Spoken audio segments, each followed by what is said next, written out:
Quantum মেথডের কুফরি আকীদা। Quantum foundation সব ধর্মকে সমমর্যাদার মনে করে। আপনি মনে করেন? কোয়ান্টাম মেথড সব ধর্মকে সমমর্যাদার মনে করে। ঠিক এ কারণেই কোয়ান্টাম ফাউন্ডেশন মুমিনদের আল্লাহর কাছে আলহামদুলিল্লাহ বলে শুকরিয়া আদায় করে, আর হিন্দুদের হরি ওম বলার মাঝে কোনো পার্থক্য আছে বলে স্বীকার করে না।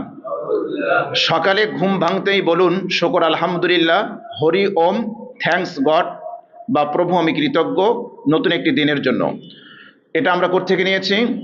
হাজারো প্রশ্নের জবাব, পর্ব 1, মহাজাতক, প্রথম প্রকাশ 15/6/2012, পৃষ্ঠা 156, ইসলাম ও কোয়ান্টাম মেথড, পৃষ্ঠা 29। এটা তাদের বক্তব্য যে তাদের কাছে সব ধর্মকে, কথা বলে না, সব ধর্ম সমান। কোয়ান্টাম বিশ্বাস করে সকল ধর্মের মূল শিক্ষা এক। স্থান, কাল, ভাষা ও পরিবেশ অনুসারে ধর্মাচারে পার্থক্য রয়েছে। ধর্ম পালন ও অন্য ধর্ম পালনের অধিকার নিশ্চিত করাই ধর্মের শিক্ষা।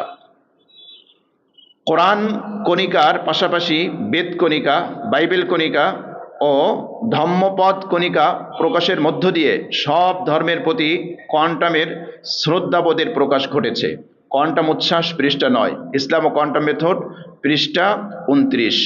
তাহলে আপনারা মনে হয় এতক্ষণে বুঝে গিয়েছেন যে কোয়ান্টাম মেথডের মূল থিম হচ্ছে সব ধর্ম কি সমমর্যাদা, সব ধর্ম। একজন মুসলমান হিসেবে আপনি কি আকীদা বিশ্বাস করতে পারেন? এর কোনো সুযোগ আছে? ইসলামের সমমর্যাদায় অন্য কোনো ধর্মকে রাখার কোনো সুযোগ আছে? তাহলে তাকে মুসলমান সে থাকতে পারবে? ইমানের গণ্ডিতে থাকতে পারবে? মহাগ্রন্থ কোরআন কারীম সূরা আলে ইমরান 19 নম্বর আয়াত, আল্লাহ বলছেন ইন্নাদ দীনা ইনদাল্লাহিল ইসলাম, একমাত্র আল্লাহর কাছে গ্রহণযোগ্য দিন, জীবন বিধান, ধর্ম হচ্ছে কি ইসলাম। সূরা আলে ইমরান 85 নম্বর আয়াত, ওয়ামান ইয়াবতাগি গায়রাল ইসলামি দীনান ফালা ইউকবালা মিনহু ওয়া হুয়া ফিল আখিরাতি মিনাল খাসিরিন। যে ব্যক্তি ইসলাম ছাড়া অন্য কোনো মত, অন্য কোনো মেডিটেশন, অন্য কোনো ইজম, এগুলোর মাধ্যমে কোনো কিছু পাওয়ার চেষ্টা করবে, ফালা ইউকবালা মিনহু, কখনোই সেটা গ্রহণযোগ্য হবে না, ওয়া হুয়া ফিল আখিরাতি মিনাল খাসিরিন, আর সে হবে আখিরাতে মহা ক্ষতিগ্রস্তর অন্তর্ভুক্ত। আমরা আরো দেখি, আরেকটা হাদিস দেখি, মুসনাদ আহমদের 15156, বাইহাকি শুআবুল ঈমান 176, মিশকাত 177 নম্বর হাদিস। জাবের বিন আব্দুল্লাহ রাদিয়াল্লাহু তাআলা আনহু থেকে বর্ণিত, তিনি বলেন ওমর রাদিয়াল্লাহু তাআলা আনহু রাসূল সাল্লাল্লাহু আলাইহি ওয়াসাল্লামের কাছে এসেছেন। ফাকালা ইন্না নাসমাউ আহাদিস মিন ইয়াহুদা, এসে বলে হে আল্লাহর নবী, আমরা ইহুদিদের কাছ থেকে কিছু কথা শুনি, তুজিবুনা, এগুলো আমাদের কাছে খুব ভালো লাগে। আফাতারা আন নাকতুবা বা'দাহা, আপনি কি মনে করেন আমরা কি এগুলোর কিছু লিখে নিব? فقال رسول الله صلى الله عليه وسلم আমুতাহাব্বিকুনা কামা আনতুম কামা তাহাব্বাকাতিল ইয়াহুদ ওয়ান নাসারা, তখন আল্লাহ রাসূল বললেন হে ওমর, তোমরা কি ইহুদি খ্রিস্টানের মতো ওরকম বাস বিচার ছাড়াই যা ইচ্ছা তা গ্রহণ করবে, যেমন ইহুদি খ্রিস্টানেরা গ্রহণ করেছে? লাকাদ জিতুকুম বিহা বাইদা নাকিয়া, আমি তোমাদের কাছে একেবারে স্বচ্ছ পরিষ্কার শুভ্র দিন আমি তোমাদের কাছে নিয়ে এসেছি। ওয়ালাউ কানা মূসা হাইয়ান মা ওয়াসিআহু ইল্লা ইত্তিবাই, এই সময় যদি আল্লাহর পয়গম্বর মূসা আলাইহিস সালাতু ওয়াস সালাম তিনিও জীবিত থাকতেন, তাহলে আমার অনুসরণ ছাড়া তার নাজাতের কোনো ব্যবস্থা থাকতো না। আল্লাহু আকবার, কত সুস্পষ্ট বক্তব্য।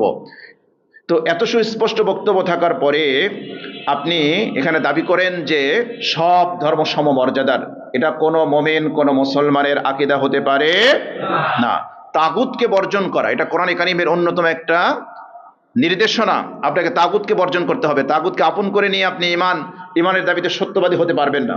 মহাগ্রন্থ আল কোরআনুল কারীম সূরা নাহাল 36 নম্বর আয়াত, আল্লাহ বলছেন ওয়ালাকাদ বাআসনা ফি কুল্লি উম্মাতির রাসূলান আন ইবুদুল্লাহ ওয়াজতানিবুত তাগুত।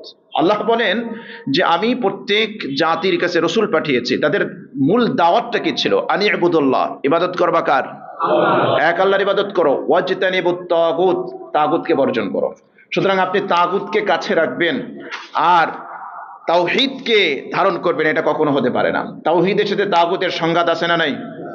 জোরে বলেন আছে না নাই? আছে। অন্য অন্য ধর্ম সমমর্যাদা হয় কি করে? খ্রিস্ট ধর্মে যারা বিশ্বাস করে ঠিকানা জান্নাত না জাহান্নাম? জোরে বলেন। ইহুদি ধর্মে যারা বিশ্বাস করে ইসলামের কনসেপ্ট অনুযায়ী তারা জান্নাতি না জাহান্নামী? হিন্দু ধর্মে যারা বিশ্বাস করে তাদের ঠিকানা কি? জাহান্নামী।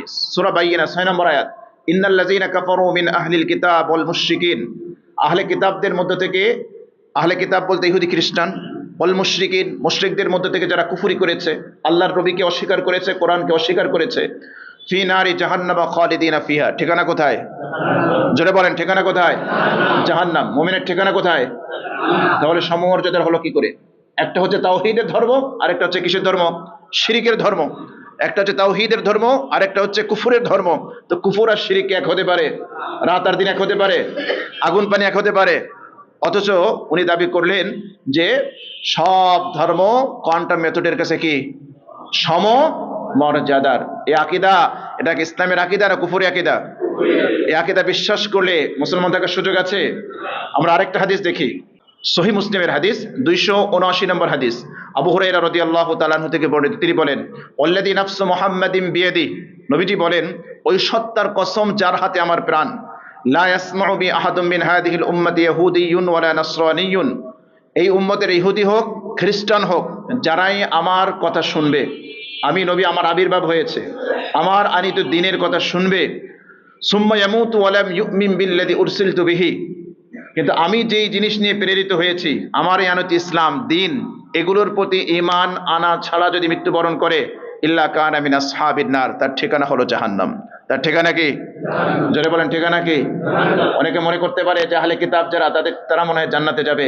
আল্লাহ রাসূল স্পষ্ট করে দিয়েছেন সহিহ মুসলিমের 279 নম্বর হাদিসের মধ্যে, যে এই উম্মতের মধ্যে ইহুদি হোক খ্রিস্টান হোক, যাদের কর্ণকুহরে আল্লাহর রাসূলের আবির্ভাবের কথা পৌঁছবে, আল্লাহ রসুলের আনিত দ্বীনের কথা পৌঁছবে, কোরআনের কথা পৌঁছবে, যদি ঈমান না আনে, তাহলে তাদের ঠিকানা কোথায়? জাহান্নাম। তাহলে এ কথা বলার কোনো সুযোগ আছে যে ইসলাম এবং অন্যান্য ধর্ম সব আমাদের কাছে সমমর্যাদার, এটা বলার সুযোগ আছে? নাই।